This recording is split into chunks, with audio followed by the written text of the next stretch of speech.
Hello, welcome back to Unit 3, Session 4 of this course.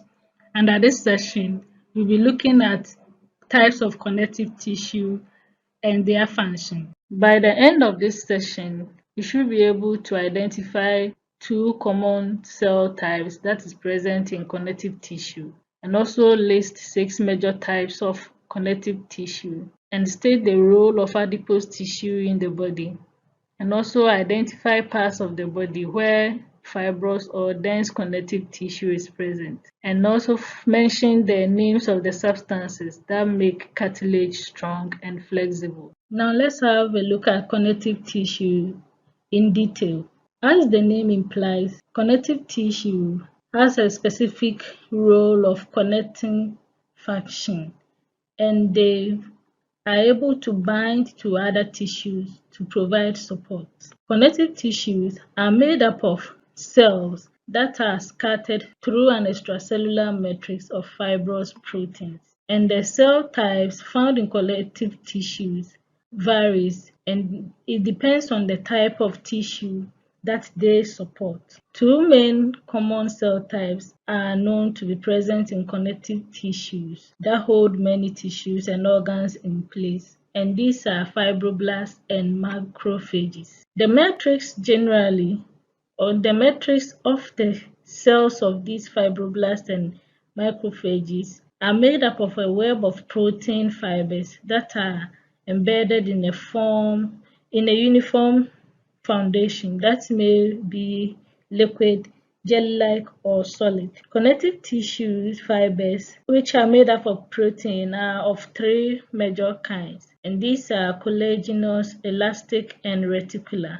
And we have a detailed look into these three kinds of connective tissue fibers. The first type of connective tissue fibers we'll be looking at is collagen fibers, and they are made up of collagen, and these collagen are bundles of fibrils that are coils of protein, and they provide strength combined with flexibility. They are also inelastic and do not tear easily when they are pulled lengthwise. For instance, tendons, which serves as a surface to which muscles are attached to bones, are composed of collagen fibers. The second type of connective tissue fiber is elastic fibers, and these are made up of or consist of protein elastin, and they are also resilient and stretchable, and they are able to snap back to their original length when tension is released. The third type is reticular fibers, and these are made up of thin collagen fibers, and they form a tightly woven fabric that joins connective tissue to neighboring tissues. So for instance, when one pinches a fold of skin on the back of the hand, both collagenous and reticular fibers prevent the tissue from being pulled far from the bone. The elastic fibers then restore the skin to its original shape when you release your grip. Now let's have a look at the types of connective tissues. Connective tissues are known to be of 6 major types in vertebrates, and these are loose connective tissues. We have the fibrous or dense connective tissue. They are adipose tissues. We have bone, we have cartilage, and blood. So in the first 4 tissues will be discussed in this session, and the remaining 2 will be discussed in session 5 and 6. So let's start with loose connective tissue. For loose connective tissue, they are made up of loosely woven mix of fibers, cells, and then ground substance. And the loose connective tissue is the most common type of connective tissues in vertebrates. They are able to hold organs in place and attach epithelial tissue to other underlying tissues. And they also surround the blood vessels and nerves. 3 main types of loose connective tissue is recognized, and these are areolar, adipose, and reticular. And loose connective tissue is known to possess randomly arranged protein fibers, and they have intercellular spaces. And within these intercellular spaces are 7 types of cells that could be found in the intercellular spaces, and these are fibroblasts, macrophages or histiocytes.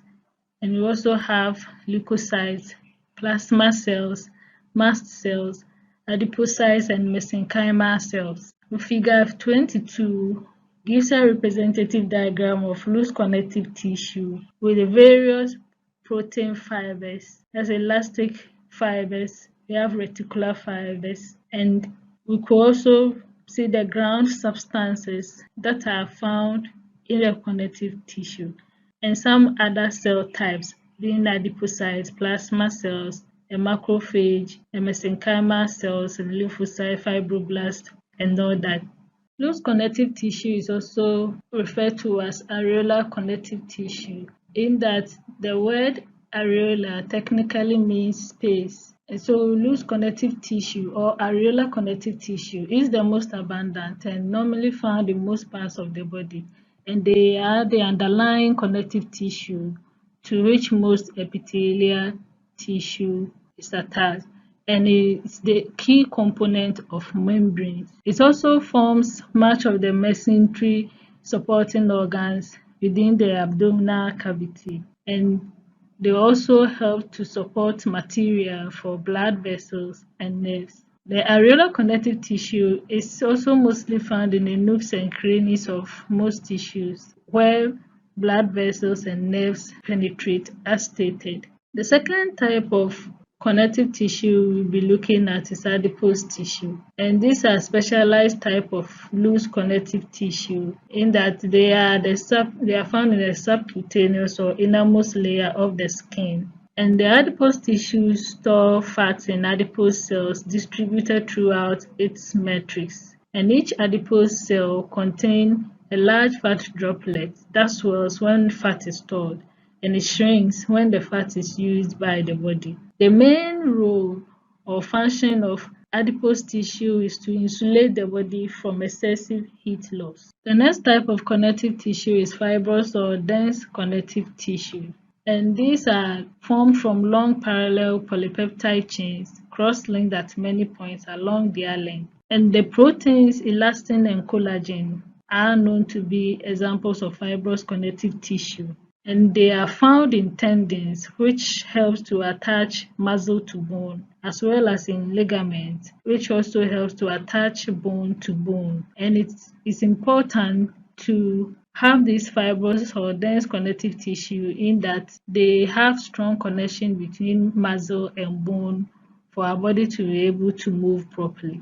The next type of connective tissue is bone, and the bone is a rigid organ that constitutes part of the endoskeleton of vertebrates, and it's a mineralized connective tissue. It forms the skeleton of most vertebrates, and the bone or the skeleton made up of bones provides surfaces for muscle attachment and also makes movement easy. The function of the bone is to support and protect the various organs of the body. They also produce red and white blood cells and also store minerals. So one of the tissue that makes up the bone is osseous tissue, also referred to as bone tissue, and this gives it rigidity and a coral-like three-dimensional internal structure.